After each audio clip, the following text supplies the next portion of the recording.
नमस्कार, आप सभी का स्वागत है हमारे चैनल में। तो दोस्तों जुड़ चुका हूं मैं यहां पर आप सभी के लिए जेटेट परीक्षा 2024-25 की तैयारी को लेकर के। तो जो भी शिक्षक बंधु जेटेट परीक्षा की तैयारी कर रहे हैं तो उनके लिए देखिए सबसे बड़ी महत्वपूर्ण बात क्या होगी कि देखिए पढ़ने के लिए सबसे पहले आपको सोचना पड़ता है कि किस पुस्तक को पढ़ें, कहाँ से नोट्स लें और क्या पढ़ें कि कम समय में अच्छा तैयारी करके यहाँ पर रिजल्ट ला सके, क्योंकि जेटेट परीक्षा बार बार आयोजित नहीं होती है और एक बार समय जाने के बाद दोबारा आपको नहीं मिलता है। तो इस कड़ी में हम आपके लिए बता देते हैं जेटेट परीक्षा के लिए अभी जो जैक एग्ज़ाम लेगी, ठीक है। और अभी देखिए जितना भी जैक एग्ज़ाम ले रही है आप सभी ने प्रश्न पत्र को देखा भी होगा, नहीं भी देखा होगा तो आपको मिल जाएगा, देख लीजिएगा। जेसीईआरटी किताब जो जैक सरकारी विद्यालयों में फ्री में पढ़ने के लिए देती है, वहाँ से भर भर के प्रश्न लेकर के आती है और यहाँ पर विद्यार्थी जो होते हैं बहुत ऊंचे स्तर की पढ़ाई की तैयारी करते रह जाते हैं और वो सभी यहाँ पर फ्लॉप करते हैं। और जो यहाँ पर जेसीईआरटी जैक की किताब का हूबहू प्रश्न पढ़ के चले जा रहे हैं उनका यहाँ पर रिजल्ट बहुत ही अच्छा हो रहा है, जिसका प्रमाण भी हमने यहाँ पर अभी जो परीक्षा हुआ उसका सभी को हमने यहाँ पर जो नोट्स मिला हुआ था, नोट्स दिए थे उसको हमने अंडरलाइन करके भी भेज दिया था। लगभग देखिए आपको यहाँ पर 80% 85% प्रश्न जो है आपके जेसीईआरटी जैक की किताब से हूबहू सिंपल प्रश्न भिड़े हुए थे। तो आपका जेटेट में भी आएगा, लेकिन अब आपकी बारी है कि आप क्या डिसाइड करते हैं, ठीक है। यदि आप कहीं से गाइड लेके पढ़ रहे हैं तो गाइड तो देखिए बहुत ही आपको कमज़ोर बना देगा, ठीक है। बहुत ज़्यादा पढ़िएगा बहुत कम आएगा। आप जेसीईआरटी किताब का अगर आपके पास समय है तो नोट्स बनाइएगा, और यदि नोट्स नहीं बना पाते हैं तो देखिए हम आपके लिए इसी कड़ी पर काम करते हैं। हम आपको सारे नोट्स पीडीएफ और वीडियो यहाँ पर जेसीईआरटी जैक के किताब का हर चैप्टर क्लास 6 से लेकर के 11 तक, अभी 10 तक तो देखिए कंप्लीट है, 11 का बन रहा है, 10 तक से ही आपका ऐसे जेटेट परीक्षा में रहेगा। तो 10 तक का 100% कंप्लीट नोट्स हर चैप्टर से मिलेगा। और अभी हर जिस चैप्टर से आएगा अगर एग्जाम में प्रश्न तो उस चैप्टर से वहाँ से प्रश्न आपके एग्जाम में रहेगा ही रहेगा। तो ये हैंड रिटेन नोट्स है, आपको अब पूरा अंदर से निचोड़ करके बनाया गया है। इसकी प्रामाणिकता भी हो गई है अभी परीक्षा में बहुत हद तक, यानी 85-90% प्रश्न उसी नोट से भिड़े भी थे। तो आप सभी देख भी लिए होंगे। जो शिक्षक अभी तक नहीं जुड़े हैं आप जुड़ जाइएगा, हैंड रिटेन नोट्स लेकर के जरूर पढ़ लीजिएगा। अभी आपको सिर्फ यदि 1 से 5 शिक्षक की तैयारी कर रहे हैं तो 500 रुपये में आपको यह मिलेगा, और 6 से 8 शिक्षक की तैयारी कर रहे हैं तो यह आपको 500 रुपये मिलेंगे। और दोनों शिक्षक अगर एक साथ जुड़ देंगे तो उनको सिर्फ 700 रुपये में यहाँ से हम प्रोवाइड करते हैं ये सारे नोट्स, और उसके साथ साथ फ्री क्लासेज भी रहती है, ठीक है। तो क्लासेज भी आपको है, नोट्स भी आपको है, उसमें बात करने की सुविधा भी है, जिससे आप 100% यहाँ से स्कोर करेंगे। चलिए चलते हैं आगे। यहाँ पर मैथ का क्लास 8 का एक्सरसाइज 11 चतुर्भुज को समझना, इसका पार्ट 1 लेकर के आए हुए हैं, ठीक है। देखिए यहाँ से अभी जैक जो है एक प्रश्न आपका पूछ रहा है, ठीक है। यहाँ पर एक प्रश्न आपको जैक की तरफ से हर बार देख रहे हैं कि अभी जो परीक्षा ले रहा है वहाँ से पूछ रहा है, इसीलिए हम इस चैप्टर को लेकर के आए हुए हैं। आप सभी देख लीजिएगा, जहाँ दिक्कत होगा जरूर बताइएगा, ठीक है। और जो शिक्षक अब तक नहीं जुड़े हैं वो जल्द से जल्द जुड़ जाएँ, क्योंकि यहाँ पर आपको सारे इंपॉर्टेंट क्वेश्चन करवाए जा रहे हैं। चलिए यहाँ पर प्रश्न है, 4 भुजा वाले बहुभुज को क्या कहते हैं? 4 भुजा वाले बहुभुज को क्या कहते हैं? चतुर्भुज क्या कहते हैं बताना है। चतुर्भुज, पंचभुज, षष्ठभुज या सप्तभुज क्या कहते हैं, ठीक है। तो जो 4 भुजा से घिरा हुआ बहुभुज रहेगा उसको हम लोग कहेंगे चतुर्भुज। राइट आंसर ये होगा, ठीक है। प्रश्न आया हुआ है, उसी प्रश्न को हम यहाँ पर आपको केवल करवाने जा रहे हैं, ठीक है। चलिए अब आगे बताइएगा, 5 भुजा वाले बहुभुज को क्या कहेंगे? ये आपको 1 लाइनर का है। यहाँ पर 5 भुजा वाले बहुभुज को क्या कहेंगे? तो इसका राइट आंसर क्या होगा बताइएगा आप सभी को। 5 भुजा वाले बहुभुज को क्या कहेंगे? तो 5 भुजा वाले बहुभुज को पंचभुज कहेंगे, ठीक है। क्योंकि पंच मने 5 और भुज मने भुजा, यानी 5 भुजा वाले को पंचभुज कहा जाता है। अगला है 6 भुजा वाले को, 6 भुजा वाले बहुभुज को क्या कहा जाता है? 6 भुजा वाले बहुभुज को क्या कहा जाता है? तो 6 भुजा वाले बहुभुज को षटभुज कहा जाता है। क्या कहा जाता है? षटभुज कहा जाता है। षट मतलब यहाँ पर 6 हो गया, अब भुज मने भुजा, तो षटभुज के नाम से जाना जाता है, षष्ठभुज हम लोग कहते हैं, ठीक है। 7 भुजा वाले बहुभुज को क्या कहा जाता है बताएंगे? आप सभी भी जवाब देते चलेंगे कि 7 भुजा वाले बहुभुज को क्या कहा जाता है, ठीक है। तो 7 भुजा वाले बहुभुज को आपका नाम पड़ता है सप्तभुज। क्या इसको पड़ता है? सप्तभुज हम लोग कहते हैं। सप्त मतलब 7 और भुज मने भुजा, यानी सप्तभुज कहा जाता है। अष्टभुज में कितने भुजा होते हैं? देखिए अष्टभुज, तो अष्ट मने क्या होता है? अष्ट मतलब होता है 8, ठीक है। अब भुज मतलब क्या होता है? भुजा। भुज मतलब क्या होता है? भुजा, यानी अष्टभुज में 8 गो भुजा होता है, ठीक है। अष्टभुज में कै गो भुजा? 8 गो भुजा होता है। तो यहाँ पर कितना ऑप्शन दिया है, देखिए ऑप्शन दिया है आपको 4, 5, 6 या 8। तो डी नंबर सही होगा, 8 होता है। अष्टभुज में 8 भुजा होता है। अगला है, एक पंचभुज में कितने विकर्ण होते हैं। देखिए विकर्ण आपको बताना बहुत ज़रूरी है, यहीं से प्रश्न पूछा गया था और लोगों का टाइम फीस हुआ था। ठीक है, पंचभुज वाला प्रश्न पूछा गया था ना, विकर्ण कितने होते हैं। देखिए सबसे पहले आप चतुर्भुज में कितने विकर्ण होते हैं। चतुर्भुज अगर हम लेते हैं, ठीक है, चतुर्भुज लेते हैं तो इसमें कितने विकर्ण होते हैं। तो सम्मुख शीर्ष को जो मिलाता है, सम्मुख शीर्ष को, उसी को हम लोग क्या कहते हैं, विकर्ण कहते हैं। एक विकर्ण और इसमें सम्मुख शीर्ष, ये दोनों है, इसको मिलाएंगे एक विकर्ण, यानी 2 विकर्ण होते हैं। कितने विकर्ण होते हैं, तो सम चतुर्भुज में या चतुर्भुज में कितने विकर्ण होते हैं, 2 विकर्ण होते हैं। तो ये तो देखिए लगभग लोग बता देते हैं, लेकिन चतुर्भुज से आगे पंचभुज में पूछ दे, षष्ठभुज में पूछ दे, अष्टभुज में पूछ दे, तो आप नहीं बता पाते हैं। ठीक है, तो इसको जरूर बना लीजिएगा, क्योंकि यह प्रश्न आ रहा है कि कितने विकर्ण होते हैं। देखिए पंचभुज में कितने विकर्ण होते हैं, तो विकर्णों की संख्या ज्ञात करने का एक सूत्र है। विकर्णों की संख्या ज्ञात करने का एक सूत्र है। ठीक है, विकर्णों की संख्या ज्ञात करने का एक सूत्र है कि बहुभुज में कितना भी बहुभुज वाला है तो उसके विकर्णों की संख्या ज्ञात कैसे करेंगे। ठीक है, तो देखिए विकर्ण की संख्या ज्ञात करने का एक सूत्र है n इंटू n माइनस 3/2 होता है। ठीक है, n इंटू n माइनस 3/2 होता है। अब बोलिए ये n क्या है, तो n भुजा की संख्या है। n क्या है, n भुजा की संख्या। अगर पंचभुज कह रहे हैं तो पंचभुज में कै गो भुजा, 5 गो, यानी पंचभुज जब होगा तो वहाँ n के जगह पर आप क्या लीजिएगा, 5 लीजिएगा। अगर षष्ठभुज रहता, षष्ठभुज, तो n के जगह पर 6 लेते, क्योंकि षष्ठभुज में 6 भुजा। ठीक है, क्लियर हो गया होगा। तो देखिए पंचभुज में कितने विकर्ण हो गए, तो पंचभुज में विकर्ण की संख्या हम आपको बताया था फॉर्मूला n माइनस 3/2। n के जगह पर क्या होगा, तो भुजा होता है, तो ये भुजा पंच मैंने 5 को भुजा, तो n के जगह पर 5 लेना है। ठीक है, तो अब क्या होगा, 5 माइनस 3/2। ठीक है, अब क्या करेंगे, तो 5 है, 5 में से 3 घटाएंगे, ब्रैकेट को हटाएंगे, तो 5 में से 3 हटाएंगे तो 2, ये ब्रैकेट इसलिए गुना के रूप में है, तो 5 गुने 2 और बट्टा हो जाएगा 2, 2 2 कट जाएगा, बराबर कितना आ जाएगा, 5। यही हो जाएगा आंसर। यानी पंचभुज में कितने विकर्ण होंगे, 5 होंगे। ये किस में है, सी में है, यही इसका राइट आंसर हो जाएगा। ठीक है, देखिए यहाँ पर फॉर्मूला दे दिए हैं, हम आपको नोट्स जो भी यहाँ हमारे साथ जुड़ कर परचेज करते हैं उनको सारा कुछ बनाया हुआ मिलता है। बहुभुज के विकर्णों की संख्या ज्ञात करने का सूत्र है, इसको देख लीजिएगा, n इंटू n माइनस 3/2, जहाँ n क्या है, तो बहुभुज के भुजा की संख्या। बहुभुज मतलब अगर पंचभुज है तो उसकी भुजा की संख्या 5, यानी n की जगह पर 5। अगर बहुभुज में षष्ठभुज है तो n के जगह पर यहाँ पर 6, अगर सप्तभुज है तो n के जगह पर 7। बस यही दिमाग में रखिएगा। ठीक है, भुजा की संख्या है, n क्या चीज़ है, तो n आपका बहुभुज के भुजा की संख्या है। क्लियर हो गया। अब देखिएगा यहाँ पर पंचभुज में भुजा की संख्या कितनी होती है, देखिए बनाया हुआ है 5 होता है। विकर्ण की संख्या कितना होगा, n इंटू n माइनस 3/2। अब इसके विकर्ण की संख्या कितनी हो जाएगी, तो 5 इंटू 5 माइनस 3/2, ये 2 2 कट गया, 5 इसका राइट आंसर हो गया। ठीक है, चलिए अगला देखिएगा, एक षटभुज में कितने विकर्ण होते हैं। एक षटभुज में कितने विकर्ण होते हैं आपको बताना है। ठीक है, षटभुज में कितने विकर्ण होते हैं। षटभुज में n बराबर कितना हो गया, 6 हो गया। षटभुज में भुजा कितना हो गया, 6, तो क्या हो जाएगा, 6 माइनस 3 और बट्टा हो जाएगा 2। ठीक है, अब कितना हो गया, 6 में से 3 गया तो कितना बच गया, 3 और बट्टा हो गया 2, 2 से 2 तिया 6 और 3 तिया 9, यानी षष्ठभुज में कितने विकर्ण होंगे, 9 विकर्ण होंगे। ठीक है, 9 किस में है, सी में है। विकर्ण की संख्या इसी तरह से हम लोग निकालते हैं। देखिए षटभुज में यहाँ पर हिंट्स पूरा डिटेल्स किया गया है आपको पीडीएफ में। संख्या 6, विकर्ण की संख्या का सूत्र, उसके बाद यहाँ पर सोल्व देखिए करके आपको साफ साफ दिखा भी दे दिया है।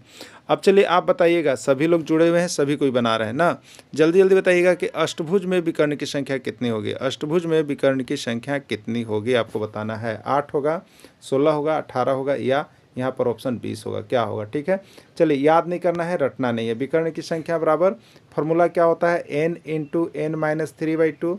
n कितना होगा बता दीजिएगा, अष्टभुज है ना, अष्टभुज, तो अष्टभुज में कितना भुजा होता है, 8 गो होता है, यानी n के जगह पर हम क्या लेंगे, 8 लेंगे। क्लियर हो गया। चलिए फॉर्मूला होता है n इंटू n माइनस 3/2 होता है, n के जगह पर हमको 8 लेना है, 8 माइनस 3 और बट्टा कितना हो गया, 2 हो गया। ठीक है, अब कितना हो गया, 8 में से 3 गया, कितना बचा, 5 और बट्टा कितना हो गया, 2 हो गया। 2 से काटेंगे, 2 चूँकि 8, 4 पचे 20, यानी राइट आंसर इसका कितना हो जाएगा 20 हो जाएगा, ठीक ना। तो एक अष्टभुज में कितने विकर्ण होते हैं 20 होते हैं। क्लियर। चलिए अब देखिएगा यहाँ पर एक सप्तभुज में कितने विकर्ण होते हैं, सप्तभुज में कितने विकर्ण होते हैं, ठीक है। अब इसको हम लोग जल्दीबाजी में बनाएंगे। सप्तभुज मैंने भुजा हो गया 7, एन के जगह पर 7, 7 माइनस 3 और बट्टा हो गया 2। अब देखिएगा 7, 7 माइनस 3 तो कितना हो गया बताइएगा, 7 माइनस 3 4 और बट्टा 2, ठीक है। 2 दूनी कितना हो गया 4 और 7 दूनी कितना हो गया 14, यानी सप्तभुज में कितने विकर्ण होंगे 14 होंगे। 14 किस में है, बी में है, राइट आंसर। शायद आपको अब पता चल गया होगा। तो आपको देखिए यहाँ पर एक हम प्रश्न देते हैं जिसको आप बना करके कमेंट कीजिएगा, ठीक है। 10 भुज में कितने विकर्ण होंगे, आपको बताना है कि 10 भुज में कितने विकर्ण होंगे, बना करके आपको बताना है। देखते हैं किनका किनका जवाब आ पाता है। जितने भी लोग देते हैं बना करके जरूर कमेंट कीजिएगा। तो 10 भुज में कितने विकर्ण होते हैं, ये आपका प्रश्न है, ठीक है। चलिए एक प्रश्न आता है अंतःकोणों का योगफल से, प्रश्न आ जाता है आपका मैथ में अंतःकोणों का योगफल से, ठीक है। तो देखिए बहुत कोई तो मैंने त्रिभुज और चतुर्भुज तो हम लोग रटे हुए होते हैं कि त्रिभुज के तीनों अंतःकोणों का योगफल कितना होता है 180 डिग्री होता है, ये तो रटे हुए होते हैं। चतुर्भुज के चारों अंतःकोणों का योगफल कितना होता है 360 डिग्री होता है, तो रटे हुए होते हैं। लेकिन अब यहाँ से आगे जैसे पूछता है कि पंचभुज के अंतःकोणों का योगफल कितना होता है, षटभुज के अंतःकोणों का योगफल कितना होता है, सप्तभुज के अंतःकोणों का योगफल कितना होता है, उसके बाद अष्टभुज के अंतःकोणों का योगफल होता है। तो यहाँ से लोग टाइप टाइप फीस होने लगते हैं, ठीक है। तो चलिए इसका हम लोग सूत्र भी जान जाएंगे। और प्रश्न त्रिभुज से तो पूछता ही, चतुर्भुज से हो सके कि पंचभुज षष्टभुज अष्टभुज कोई भी आ जाए तो हम कैसे बनाएंगे उसको आप लोग जान जाइए, ठीक है। और देखिए ये चतुर्भुज का ये पार्ट 1 है, ये पार्ट 1 है। इसमें हम लोग थ्योरेटिकल वाले प्रश्न को पढ़ रहे हैं जो कि पूछा गया था। अब इसके बाद आकृति वाले प्रश्न देखिए एगो हमेशा आ रहे हैं, इसमें एक्स का मान निकालिए वाई का मान। अब उसके बाद पार्ट 2 में इसको हम लोग चलेंगे, ठीक ना। तो पार्ट 2 जब भी इसका आएगा तो यही आएगा, तो इसको आप लोग देख लीजिएगा ना, क्योंकि यहाँ से एक प्रश्न रहेगा तो रहेगा, आपको 100% एग्जाम में रहेगा, ठीक। तो त्रिभुज के तीनों अंतःकोणों का योगफल कितना होता है 180 डिग्री होता है। आप जरूर रटे होंगे, नहीं रटे हैं तो रट लीजिए। देखिए लेकिन इसको बनाते कैसे, कभी कभी हो सके कि आपको कन्फ्यूजन हो रहा है तो आप कैसे कीजिएगा, ठीक है।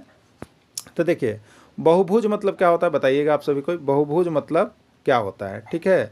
तो देखिए बहुभुज मतलब होता है 2 से अधिक भुजाओं से बनी हुई आकृति, 2 से अधिक भुजाओं से बनी हुई आकृति को हम लोग बहुभुज कहते हैं। तो हमारा त्रिभुज में कै गो भुजा है 3, ये 2 से अधिक है कि नहीं, 2 से अधिक है, तो 2 से अधिक वाले को बहुभुज कहते हैं। यानी हमारा त्रिभुज बहुभुज है, चतुर्भुज भी बहुभुज है, पंचभुज भी बहुभुज है, ये सब बहुभुज मतलब 2 से अधिक भुजा वाले से बने हैं, ठीक है। तो अब देखिएगा अंतःकोणों का योगफल निकालने का सूत्र क्या है। अंतःकोणों का जब भी योगफल आपको निकालना हो तो अंतःकोण का योगफल का एक सूत्र आता है, आप इसको याद रख लीजिएगा। अंतःकोण का योगफल बराबर होता है n-2 into 180 degree, n-2 into 180 degree, ठीक है। अब आपसे त्रिभुज का पूछ रहा है तो त्रिभुज में n कितना होगा बताइए। त्रिभुज में भुजा कै गो 3 गो, और ये जो भुजा की संख्या हुआ वही n होता है, अभी आपको बताए थे। तो n के जगह पर 3 होगा, तो त्रिभुज के कितना हो जाएगा, तो 3 - 2 गुने कितना हो जाएगा 180 डिग्री, 3 - 2 बराबर 1 गुने 180 डिग्री। तो कितना आ गया आंसर 180 डिग्री हो गया। तो त्रिभुज के तीनों अंतःकोणों का योगफल 180 डिग्री होगा। क्लियर, इसमें कोई डाउट आपको है, हमारे समझ से नहीं होना चाहिए, ठीक ना। चतुर्भुज के चारों अंतःकोणों का योगफल कितना होगा, चतुर्भुज के चारों अंतःकोणों का योगफल कितना होगा। यदि आप रटे हैं तो कहिएगा 360 डिग्री, और कहीं कन्फ्यूजन हो रहा है तो सीधे बनाने पर आ जाइए। तो क्या हुआ आपको अंतःकोणों का योगफल निकालते हैं n-2, तो n मतलब भुजा की संख्या। चतुर्भुज में क्या गो भुजा 4 गो, तो वही हो गया 4 - 2 गुने कितना हो गया 180 डिग्री, ठीक है। 4 में से 2 गया तो कितना बचा 2 गुने हो गया 180 डिग्री, 180 दूनी कितना हो गया 360 डिग्री, यही हो गया इसका राइट आंसर, ठीक है। तो 360 डिग्री बी राइट आंसर हो गया। क्लियर। चलिए अब उससे ऊपर हम लोग आते हैं। अब बताइएगा आपके पंचभुज के सभी अंतःकोणों का योगफल कितना होगा। आप लोग जल्दी जल्दी पेन कॉपी लेकर के बैठ गए होंगे, तो सबको बताइए कि पंचभुज के सभी अंतःकोणों का योगफल क्या होगा और कैसे निकालते हैं, ठीक है। 180 डिग्री होगा, 360 डिग्री होगा, 540 डिग्री होगा, या कोई नहीं, ठीक। चलिए बना लिए होंगे तो बहुत अच्छी बात है, हम बनाते हैं। पंचभुज में भुजा कितना होगा बताइएगा आप सभी, 5 होगा, बहुत सही जवाब 5 होगा। तो n के जगह पर आपको 5 मिल गया। n मतलब भुजा की संख्या, तो पंचभुज में भुजा की संख्या 5 है, n बराबर 5 हो गया। अंतःकोणों का योगफल का सूत्र क्या होता है, सूत्र होता है n-2, क्या होता है सूत्र n-2 इंटू कितना होता है 180 डिग्री होता है ना, n-2, तो n आपका 5 आ गया है, तो क्या कीजिएगा 5 - 2 गुने 180 180 डिग्री, यही कीजिएगा ना। 5 में से 2 जाएगा, कितना बचेगा 3 गुने 180 डिग्री। अब पहाड़ा पड़ेगा 18 तिया 54 हो जाएगा, और एक जीरो बचा हुआ था 540 डिग्री, कितना हो गया 540 डिग्री। 540 डिग्री सी में है राइट आंसर। क्या आप लोग का भी यही उत्तर आ रहा था ना? जी जी, चलिए आप लोग का भी यही उत्तर आ रहा था। तो अब आपको लगता है कि आपको अंतःकोणों का योगफल कहीं से भी पूछेगा तो आप अवश्य बता दीजिएगा, ठीक है। चलिए अब यहाँ पर नीचे देखिए, जो हमारे साथ जुड़े हुए हैं PDF लेते हैं उनको सारा कुछ बनाया हुआ मिल जाता है। बहुभुज के अंतःकोणों का योगफल का सूत्र देखिए, याद रख लीजिएगा, n-2 गुने 180 डिग्री होता है। n क्या है? तो बहुभुज की भुजा की संख्या है। n क्या है? बहुभुज की भुजा की संख्या है। तो आपको पंचभुज में देखिए पूछा था, पंचभुज में, तो पंचभुज में भुजा की संख्या कितना होगा? 5 होगा, यानी n बराबर 5 होगा। क्लियर? तो पंचभुज के अंतःकोणों का योगफल कितना होगा? n-2 into 180 degree. n कितना है? 5 - 2 गुने 180। 5 में से 2 गया तो 3 गुने 180, और 3 गुने 180 मतलब 540 डिग्री, यही आंसर हो गया। क्लियर? 18 तिया 54, 540 डिग्री, यही आंसर हो गया। किसी को कोई डाउट नहीं होना चाहिए, ठीक है। आप सभी से भी बन गया होगा, नहीं बनेगा आप जरूर कॉल करके पूछ लीजिएगा, आपको सारी सुविधाएं बात करने की यहाँ पर दी जाती है, कि अगर समझ में नहीं आ रहा है तब। चलिए अगला प्रश्न है, अष्टभुज के सभी अंतःकोणों का योगफल कितना होगा? जल्दी जल्दी बताइएगा आप सभी कोई, कितना होगा? 540 होगा, 1080 होगा, 900 होगा, ठीक है। यदि हम बनाएंगे शॉर्ट में, तो अष्टभुज के अंतःकोणों का योगफल का सूत्र होता है n-2 इंटू 180। अष्टभुज में n 8 है, तो 8 - 2 गुने 180 करेंगे हम फटाक से। 8 में से 2 गया 6, 6 गुने 180 करेंगे। 18 का पहाड़ा आपको याद होगा, 18 × 78 से 108 हो गया, और यहाँ पर देखिए ये जीरो बचा हुआ है, तो 1080 डिग्री, कितना हो जाएगा? 1080 डिग्री। 1080 किस में है? बी में है, तो बी इसका राइट आंसर हो गया। तो आप सभी को जल्दी जल्दी अवश्य बनाइएगा। नीचे देखिए ऑलरेडी बना हुआ है, ठीक है। चलिए एक प्रश्न आपके लिए है, एक प्रश्न आपके लिए है, 10 भुज, एक प्रश्न आपके लिए है, 10 भुज के अंतःकोणों का योगफल कितना होता है? 10 भुज के अंतःकोणों का योगफल कितना होता है? आप बना करके कमेंट अवश्य कीजिएगा हमको, कि कैसे आपको आया कि नहीं आया, ठीक है। 10 भुज के अंतःकोणों का योगफल क्या होगा, ये आपको यहाँ पर बना करके कमेंट करना है, ठीक है। चलिए अगला प्रश्न है, निम्न में से कौन एक चतुर्भुज के चारों अंतःकोण हो सकते हैं? निम्न में से कौन एक चतुर्भुज के चारों अंतःकोण हो सकते हैं? ऑप्शन है 70 डिग्री, 90 डिग्री, 45 डिग्री, 20 डिग्री, पहला ऑप्शन। दूसरा ऑप्शन है 120 डिग्री, 60 डिग्री, 130 डिग्री, 50 डिग्री। तीसरा ऑप्शन है 80 डिग्री, 70 डिग्री, 45 डिग्री, 135 डिग्री, और चौथा है कोई नहीं, ठीक है। चलिए कैसे हम जानेंगे कि कौन एक चतुर्भुज का अंतःकोण हो सकता है, ठीक है। देखिए चतुर्भुज जैसे कहेगा तो आपको कैगो कोण दिया हुआ रहेगा, प्रत्येक ऑप्शन में चरचर को दिया हुआ रहेगा, ठीक है। चरचर को दिया हुआ रहेगा तो चतुर्भुज का अंतःकोण वही होगा। सूत्र होता है कि चतुर्भुज का अंतःकोण वही हो सकता है अगर हम चारों को जोड़ें, चारों को योग करें, चारों को योग करें तो कितना आना चाहिए? 360 डिग्री, 360 डिग्री आना चाहिए, ठीक है। तो आप चारों को जोड़िएगा, 360 डिग्री किस में आ रहा है? तो आप देखिएगा यहाँ पर जोड़ करके, तो 70 और 90 160 हो गया, 160 और यहाँ पर 120 कितना हो गया? 160 और 120 280, और 45 कीजिएगा तो यहाँ पर 325 आ गया। ये 380 नहीं हुआ, ये गलत हो गया।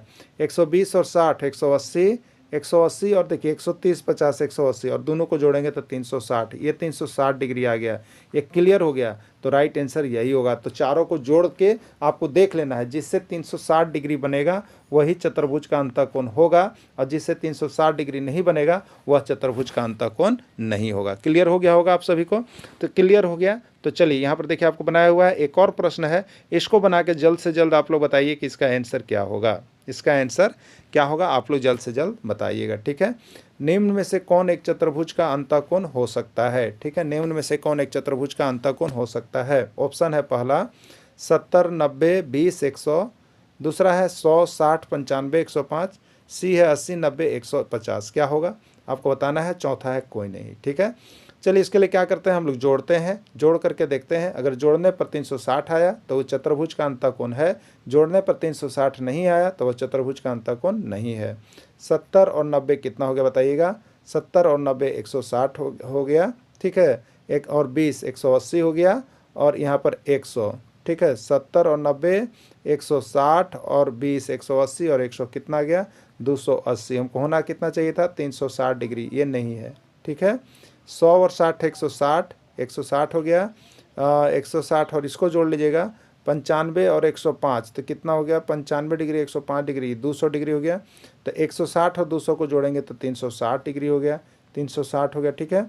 इसको देखेंगे तो 80 और 90 कितना हो गया 70 और 100, 80 90 80 और 90 हो गया कितना 170 और 100 कितना हो गया 270 और 50 320, 360 नहीं आया ना, यानी सिर्फ बी वाला में 360 आ रहा है, तो यही इसका राइट आंसर हो जाएगा। तो कुछ नहीं करना है, दिए हुए जो भी मान रहेंगे उसको जोड़ लीजिएगा फट से, सभी को जोड़ लीजिएगा, ऑप्शन को जोड़ के देख लीजिएगा, जिसमें 360 डिग्री आएगा वही उसका राइट आंसर हो जाएगा। क्लियर। चलिए तो यहाँ पर देखिए जोड़ के दिखाया हुआ है आपको। तो एक प्रश्न आपके लिए यहाँ पर हम दे करके जाते हैं, आपको बताना है कि कौन त्रिभुज का चतुर्भुज का अंतःकोण है। आपको 4 ऑप्शन भी हम दे रहे हैं, निम्न में से कौन चतुर्भुज का अंतःकोण है आपको बताना है, ठीक है। अभी पेन कॉपी लेकर बैठेंगे, बताइएगा। 30 पहला ऑप्शन है 30 डिग्री 70 डिग्री 80 डिग्री, ठीक है। 30 डिग्री 70 डिग्री 80 डिग्री और 180 डिग्री, ठीक है, 180 डिग्री। सेकेंड नंबर ऑप्शन है 50 डिग्री 70 डिग्री 90 डिग्री और 50 डिग्री, ठीक है। 50 डिग्री 70 डिग्री 90 डिग्री और 50 डिग्री। तीसरा ऑप्शन है 40 डिग्री 120 डिग्री 50 डिग्री और 90 डिग्री। इसमें कौन चतुर्भुज का अंतःकोण है आप क्लियर करके हमको बताइएगा, ठीक है। चलिए अब नेक्स्ट आ जाते हैं त्रिभुज पर, कि निम्न में से कौन एक त्रिभुज का अंतःकोण हो सकता है। निम्न में से कौन एक त्रिभुज का अंतःकोण हो सकता है। पहला ऑप्शन है 30 60 90, दूसरा ऑप्शन है 50 70 30, तीसरा ऑप्शन है 70 80 20 या कोई नहीं। क्लियर। चलिए अब एक चीज़ दिखाते हैं। अभी चतुर्भुज के लिए बैरियर क्या था, चतुर्भुज के लिए बैरियर आपके पास क्या था, कितना होना चाहिए था, तो चतुर्भुज के लिए होना चाहिए था 360 डिग्री, 360 डिग्री। त्रिभुज के लिए कितना होना चाहिए बताइए, त्रिभुज के लिए कितना होना चाहिए, तो त्रिभुज के लिए होना चाहिए 180 डिग्री। इसका मतलब क्या है कि अगर चारों भुजा दिया हुआ रहता तो हम जोड़ते थे तो 360 लिखते थे। अब 3 को भुजा दिया हुआ है तो उसको भी जोड़ेंगे और कितना आना चाहिए 180 आना चाहिए, कितना आना चाहिए 180 आना चाहिए, ठीक है। अब देखिएगा 180 आना चाहिए, तो 180 किस में आ रहा है, पहला वाला को जोड़िएगा तो 3 6 9 और 9 18 और 0 है इसलिए 180 डिग्री आ गया, ठीक है। दूसरा वाला जोड़िएगा 5 7 12 और 3 15, 0 है 150 डिग्री आ गया। 7 8 15 और 2 17, 17 और 0 170, तो 180 किस में आया, ए में आया ना, तो ए ही इसका राइट आंसर हो जाएगा। क्लियर है। देखिए नीचे बना हुआ है कि त्रिभुज का अंतःकोण का योगफल 180 डिग्री होता है, जोड़िएगा 180 आना चाहिए। तो एक प्रश्न आपके लिए यहाँ पर रहेगा, एक प्रश्न आपके लिए रहेगा भी, आप हमें बताइएगा कौन त्रिभुज का इसमें अंतःकोण हो सकता है, कौन त्रिभुज का अंतःकोण हो सकता है, ठीक है। एक है 45 डिग्री 45 डिग्री और 90 डिग्री, ठीक है। दूसरा है 60 डिग्री 30 डिग्री और 50 डिग्री, ठीक है। और तीसरा नंबर में है आपके पास 40 डिग्री 60 डिग्री और 70 डिग्री, ठीक है। तो इस तरह से आपको बताना है कि कौन त्रिभुज का अंतःकोण होगा, आप कमेंट करके अवश्य बताइएगा। जो भी लोग जुड़े हुए हैं, जितने लोग जुड़े हुए हैं, देख करके बताने का कोशिश कीजिएगा, ठीक है। किसी त्रिभुज में अधिक से अधिक कितने न्यून कोण हो सकते हैं, 1 2 3 या कोई नहीं, ठीक है। तो एक किसी भी त्रिभुज में अधिक से अधिक कितने न्यून कोण होते हैं, न्यून कोण त्रिभुज ही होता है कि जिसमें तीनों कोण न्यून कोण होता है। मान लीजिए एक 30 डिग्री है, एक 70 डिग्री है, एक 80 डिग्री है, तो तीनों क्या है न्यून कोण हो गया ना, तीनों न्यून कोण हो गया, 30 70 100 और 180, तो 180 हो गया। तो 3 गो न्यून कोण हो सकते हैं, ठीक है। अगला देखिए, किसी त्रिभुज के बहिष्कोणों का योगफल क्या होगा, किसी त्रिभुज के बहिष्कोणों का योगफल क्या होगा, 180 डिग्री 210 डिग्री 360 डिग्री या कोई नहीं, ठीक। किसी त्रिभुज के बहिष्कोणों यानी बाहर कोण का योगफल हमेशा 360 डिग्री होता है, इसको याद रखिएगा आप सभी को, 360 डिग्री ही होगा। तो इस तरह से आपको मैथ का प्रैक्टिस, सीडीपी, हिंदी सबका चल रहा है क्लास, सभी को जुड़ जाइए। जो भी तक क्लास नहीं लिए ले लीजिए, क्योंकि आपको देखिए हम हैंड रिटेन नोट्स पढ़ा रहे हैं और JCERT ये जैक के किताब का स्पेशल नोट्स है, जो कि इससे बाहर तो आपका जाएगा ही नहीं, जेटेट में इससे बाहर एक भी प्रश्न आपको जाएगा ही नहीं। तो आप सभी अभी कभी अवश्य जुड़ करके यहाँ से तैयारी कर लीजिएगा, साथ ही साथ सारा नोट्स और PDF एक बार ले लीजिएगा। वीडियो कब तक जुड़े रहें इसके लिए आप सभी को बहुत बहुत धन्यवाद।